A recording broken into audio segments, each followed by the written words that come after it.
তো দোয়া নেওয়া যায়, ঠিক না বাবা? আপনার দোয়া করে যাবো ইনশাল্লাহ।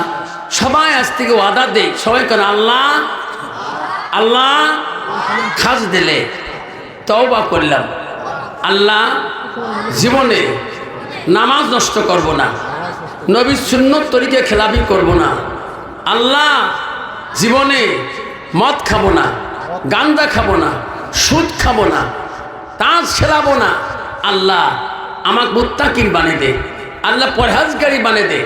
মুহূর্তের আগ পর্যন্ত তোমার হুকুম, কারণ তোমার হুকুম রাসূলুল্লাহ তরিকে চলো তৌফিক দান কর, দরকার আমি। কিন্তু বুড়িমা চিনতে পারে নাই ইনি যে গৌসুল আজম। বুড়িমা বলছে, বেটা আমি যে নদীর কিনারে কান্দি তো বলি তো লাভ হবে না, আমার কি ব্যথা আমি বুঝি। আব্দুল কাদের জেলানি গৌসুল আজম, পীরদের বীর গৌসুল আজম বগদাদি বলছে, মা ও মা আমি খালি শুনতে চাই তোমার ব্যথা কি, কিন্তু কানে বলবে তো। বুড়িমা বলছে, ব্যথা রে আমার একটা ব্যথা, ব্যথা আমার একটা বেটা ছিল, আমার অনুগত্যে চলতো, আর ছেলে নাই মেয়ে নাই, একটা বেটা আমি মানুষ করছি, আমি এত আদর করছিলাম, আমার অধীনে চলতো বেটাটারে। বেটা বড় হয়েছে, আমার মান দিছিল, বিয়ের বয়স হয়েছে, আমি মেয়ে দেখছি পছন্দ করছি, আমার কথা মতে ছেলে বিবাহ করতে রাজি, আমি বিয়ে চুক্তিপত্র করেছিলাম। রে বেটা আমি ছেলেকে বিবাহ করার জন্য পাঠিয়ে দিয়েছিলাম, এই নদীর উপর দিয়ে বেটা বিয়ে করতে গেছিল, নদী পার হয়ে আমার বেটা বউ নিয়ে ওই বিয়ে করে বাড়ি নিয়ে যাবে। এই নদীর মাঝখানে যখন নতুন বউ নিয়ে নদী পার হবে, রাতের মধ্যে ঝড় তুফান হয়েছিল, ওই দাড়ি মাঝি সহকার আমার বেটা বউ আর বাড়ি যায় না, এই নদীতে মারা গেছিল। আজ কতদিন হয়ে যায় আমি মা ঘুমাইতে পারি না, রাতে ঘুম ধরে না। আল্লাহকে বলি, আল্লাহ আমার একটা বলা তুমি নিয়েছো যে নদীতে, আমি সেই নদীতে আমিও জীবন দেওয়া দিয়েছি। আল্লাহ ওলি আব্দুল কাদের বলছে, বুড়িমা আমার চিনছ কি না বাবা? ও বুড়িমা আপনি কাঁদতেছেন আল্লাহর দরবারে, আল্লাহ তোমার দোয়া পছন্দ না করতেও পারে, ঠিক আছে ঠিক। ও বুড়িমা তোমার পক্ষ হয়ে আমি একটু দোয়া করতে চাই, দেখি আল্লাহ কি বলে।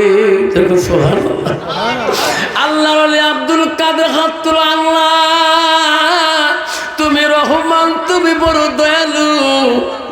বুড়িমার চোখের পানি আমি সহ্য করতে পারি না আল্লাহ, আল্লাহ তার কলিজার টুকরে একটা বেটা কেন তুমি কাড়ি নিয়েছো? আল্লাহ বুড়িমার সারা রাত্রি নদীর কিনারে কান্দে। আল্লাহ আমি তোর আব্দুল কাদের জিলানী গৌসুল আজম বলছি, বুড়িমার মনের আশা তুমি পূরণ করে দাও, আল্লাহ তার সন্তান তুমি ফিরিয়ে দাও। সুবহানাল্লাহ। আল্লাহ বলছে, আব্দুল কাদের রে দোয়া করিস না, আমি আল্লাহ সহ্য করতে পারি না তোর দোয়া। আব্দুল কাদের তোর দোয়া সহ্য করতে পারি না। ওই সন্তান বুড়িমার কতদিন হয়ে যায় পানির তলে চলে গেছে, নদীর যত জলজন্তু খেয়ে শেষ করে দিয়ে পায়খানা করছে, পায়খানা গুলা মাটির সাথে মিক্সচার হয়ে গেছে। ওটি কি ফিরি দোয়ারে আব্দুল কাদের? আব্দুল কাদের বলছে, আল্লাহ এখনো তোর গুম্বর ফাঁক করি দেই নাই। আল্লাহ ওয়াদা তো আল্লাহ তুমি নিজেই বলছো যে মাটিরে বানাবো, সেই মাটিতে রাখা হবে, হাজারো কোটি বছর যাবে, আমি আল্লাহ আবার পুনরুদ্ধার করব। এই আল্লাহ, এটা তো আমার কথা না। এত কোটি বছর পরে যদি তোর বান্দা যদি জাগাইতে পারো, 1 বছরে পানির তলে তোর বান্দা কিছু হইতে পারে না। আল্লাহ, আমি আব্দুল কাদের গৌসুল আজম বলি, বুড়িমার মনের আশা পূরণ না করলে আমি দোয়া শেষ করব না। আল্লাহ বলছি, আব্দুল কাদের রে, তোর দোয়া মান্য করতে পারি না। বুড়িমাকে নদীর দিকে তাকাইতে বল, তার আদরের কলিজাগ আমি ফিরিয়ে দিয়েছি। না থাকবে ও আব্দুল কাদের, কান্দিস না। বুড়িমা আসল ধন আমি ফিরিয়ে দিয়েছি। পৃথিবীর কত অলি ছিল মা, কত বড় আমল ছিল রে, যে আব্দুল কাদের জিলানী, ও বাবা, 18 পারা কোরআনের হাফেজ ছিল তার মা। তার মার মুখে শুনি শুনি আল্লাহ আব্দুল কাদের কোরআনে 18 পারা হাফেজ হয়েছে। সুবহানাল্লাহ। কিন্তু বাবা, কলিজায় শোনার চানরা হক্কানি পীরের কাছে যাবেন, হক্কানি পীরের কাছে যাবেন, যে পীরের কাছে শরীয়ত আছে, যে পীরের কাছে হকিকত আছে, যে পীরের কাছে তরিকত আছে, যে পীরের কাছে ইলমে মারিফত আছে, যার ভিতরে হকিকত আছে তার কাছে তরিকত পাবে, তার ভিতরে শরীয়ত পাবে, তার ভিতরে ইলমে মারিফত পাবে। যেরকম সুবহানাল্লাহ। যার ভিতরে শরীয়ত নাই, যার ভিতরে হকিকত নাই, যার ভিতরে তরিকত নাই, তার ভিতরে ইলমে মারিফত কিছুই নাই। কথাটা বলছেন, কথাটা বুঝছেন?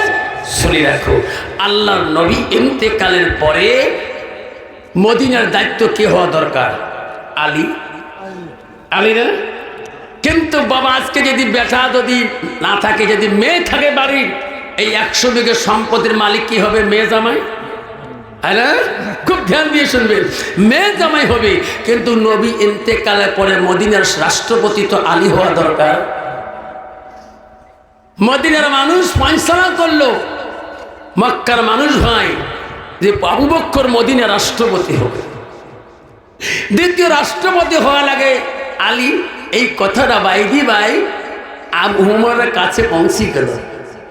আবু বকর ভাই, নবীর বেটি ফাতেমা মনে মনে দুঃখিত রাষ্ট্রপতি হওয়া, কিন্তু এই পদ তো হযরত আলী। ফাতেমা কয়, বাবার পত্রের দায়িত্ব তো আমরা হব। আবু বকর বলছি, মনে চল নবীর বেটির কাছে আলীর কাছে যা বুঝে, এই পথ আমরা খুশি করি তোমার।